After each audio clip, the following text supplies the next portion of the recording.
হাজোৰ এগৰাকী যুৱক নিৰুদ্দেশ। হাজোৰ বৰ্ণিগাঁৱৰ ফকিৰা চুপাৰ নুৰ জাফৰ আলী ওৰফে চিন্তু নামৰ এগৰাকী যুৱক নিৰুদ্দেশ। যোৱা 2 মাৰ্চ তাৰিখে সন্ধিয়া প্ৰায় 6 মান বজাত ঘৰৰ পৰা ওলাই গৈছিল বৰ্ণিগাঁৱৰ মাজৰ চকলৈ নুৰ জাফৰ আলী ওৰফে চিন্তুই। নিজৰ ঘৰৰ পৰা ওলাই যোৱাৰ কিছু সময় পিছতে মোবাইল ফোন বন্ধ। ইফালে নিশালৈকে যুৱকগৰাকী নিজ ঘৰলৈ উভতি নহাত পৰিয়ালৰ লোকসকলৰ মাজত লাগে হাহাকাৰ। পৰিয়ালৰ লোকে বিভিন্ন ঠাইত বিচাৰ খোচাৰ কৰিও যুৱকজনৰ সন্ধান উলিয়াব নোৱাৰিলে। নিৰুদ্দেশ হৈ থকা নুৰ জাফৰ আলী উচ্চতৰ মাধ্যমিক বিজ্ঞান শাখাৰ পৰীক্ষাৰ্থী আছিল। যোৱা 3 মাৰ্চ তাৰিখে পিছবেলা নুৰ জাফৰৰ অসমীয়া বিষয়ৰ পৰীক্ষা আছিল। যুৱকগৰাকী নিৰুদ্দেশ হৈ থকা সন্দৰ্ভত পৰিয়ালৰ লোকে হাজো আৰক্ষী থানাত এজাহাৰ দাখিল কৰে। ইফালে হাজো আৰক্ষীয়ে ঘটনা সন্দৰ্ভত তদন্ত আৰম্ভ কৰিছে বুলিও জানিব পৰা গৈছে। তাই চৰকাৰী ল'ৰাটো মোৰ গধূলি 6:30 বজাৰ পৰাই ঘৰত নোহোৱাইছে। নহ'লে 300 আহিছে, কিন্তু আহোঁতে বিলাক আমাৰ খুৰীয়াকে ফোন মাৰিলে হা, ফোন মাৰোঁতে সি কৈছে কি খুৰী মই মোৰ ঘৰতে হাজো বন্নিত। তাৰপিছত খুৰীয়াকে ফোন মাৰোঁতে ক'লা মই যাই আছো গধূলি আমাৰ এই মাজৰ চকত বন্নিৰে মাজৰ চকত দিছিল, বন্নিৰ মাজৰ চকত আছে। খুৰীয়াকে যেতিয়া ফোন মাৰিলে যে খুৰী মই যাই আছো দেহেন গ'ল এনে একবাৰ খুৰীয়াকে বোলে আৰু ফোন মাৰছি চুইচ অফ। আমি ভাত খাবৰ কাৰণে ফোন মাৰিলো চুইচ অফ মোবাইলটো। চুইচ অফ আমি বহুত জাগা বিচাৰ বিচাৰি কৰিলো তাক, কিন্তু নাই। লগৰ ল'ৰাগিলাকক সুধিলো নাই বুলি কৈছি।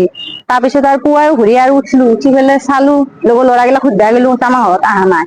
এটাই 8টা নামৰ ল'ৰা, সি কৈছে কি গধূলি মই কথা পাতিছিলো আমাৰ ঘৰৰ পৰা সি গুচি গৈছে।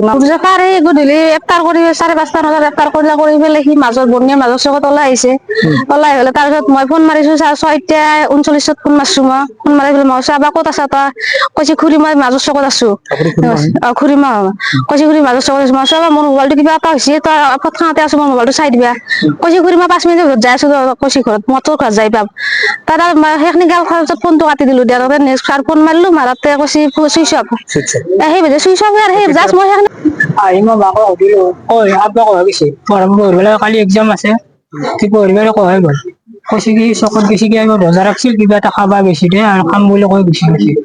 মই ক'লো ইমান দেৰি হ'ল কালি এক্সাম আছে পঢ়িব আৰু কিয় ফুৰিব গ'ল। মই এনেকৈ ক'লো। তাৰপৰা মই ফোন কৰিলো, মই ফোনত পোৱাই নাই চুইচ অফ। মই ফোনতে চুইচ অফ। তাৰপৰা মই ক'লো কোৱাই গ'ল ল'ৰাটো। তাৰপৰা মই বিচাৰি কৰিলো মামাক ফোন কৰিলো, চবকে ফোন কৰিলো।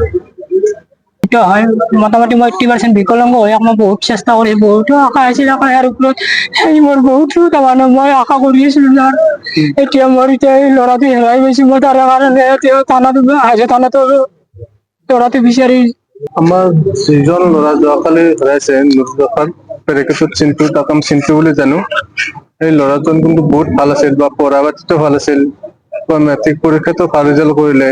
তাক লৈ কিনে আমাৰ গোটেইখিনি মানুহৰে সপোন আছিল, যিহেতু আমি ওচৰ চুবুৰীয়া বা হেৰি আৰু মাক বাপাকতো আপোনালোকে দেখিছে বাপকজন বিকলাংগ বা হেৰি কিন্তু সেই ল'ৰাজনক বহুত কষ্ট কৰি কিনে বা বহুত হেৰি কৰি কিনে সেই ৰিক্সা চলাই হওক হাজিৰা কৰি হওক সেই প্ৰাইভেট কলেজত এডমিশ্যন দিলে। দি কিনে চায়েন্সত ল'ৰাজন পঢ়ি আছে, ভাল ৰিজাল্ট কৰিব বুলি বা ভাল এজন হেৰি হ'ব বুলি আমি গোটেইখিনি ওচৰ চুবুৰীয়া তাক মৰম কৰো বা হেৰি কৰো।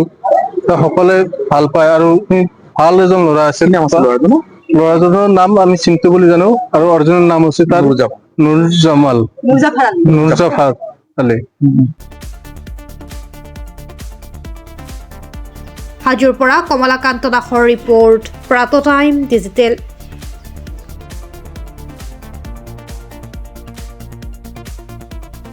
অসমৰ সংবাদ জগতখনৰ বাবে এক সুখবৰ। নৰূপ নসাজেৰে প্ৰায় 30 বছৰীয়া অভিজ্ঞতা পুষ্ট সাপ্তাহিক কবচ পুনৰ এবাৰ ৰাজ্যৰ মাজলৈ।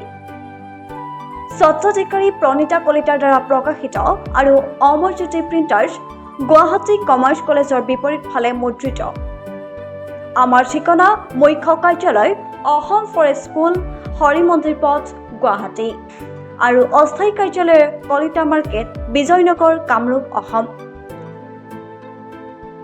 মোবাইল নং 9435114666 আৰু 7024722813।